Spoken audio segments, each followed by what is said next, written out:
वेणी भी लगाई हुई थी। बहुत खुशी से दोनों बैठे। वेटर आया, दोनों के लिए पानी लाया, पूछा क्या लाऊं, तो उसने बोला कि एक डोसा ले आओ इसके लिए, मेरी बच्ची के लिए। वेटर ने पूछा और तुम्हारे लिए, तो बोलता नहीं मेरे लिए कुछ नहीं।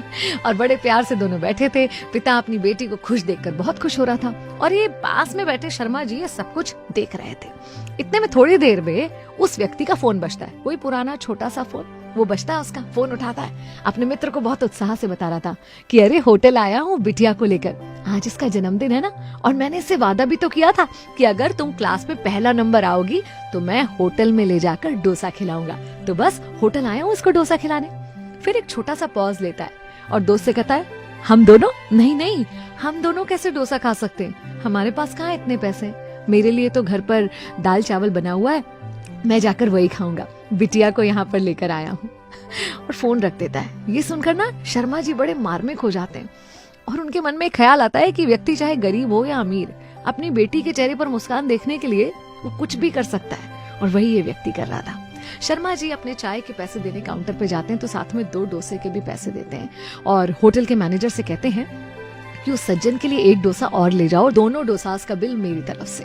उन्हें बताना मत कि ये इस तरह से हम उन्हें मुफ्त में दे रहे हैं, बल्कि उन्हें कहना कि बिटिया के प्रथम आने पर, उसके जन्मदिन पर होटल की तरफ से उसके लिए इनाम है, और बिटिया को आशीर्वाद देना कि आगे और अच्छा पढ़े।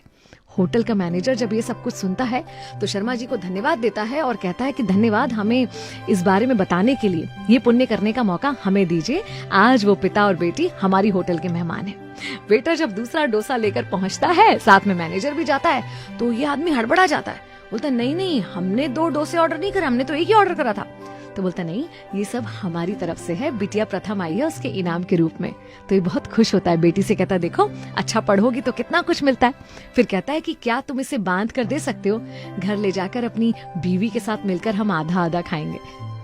उसका मैनेजर कहता है कि बिल्कुल चिंता मत कीजिए, ये आप यहीं खा लीजिए, आपके घर के लिए 3 और डोसा और साथ में कुछ मिठाई के डब्बे बांध दिए हैं, घर जाकर बिटिया का जन्मदिन धूमधाम से मनाइएगा और मिठाइयाँ इतनी हैं कि सारे पड़ोसियों को भी खिलाइएगा।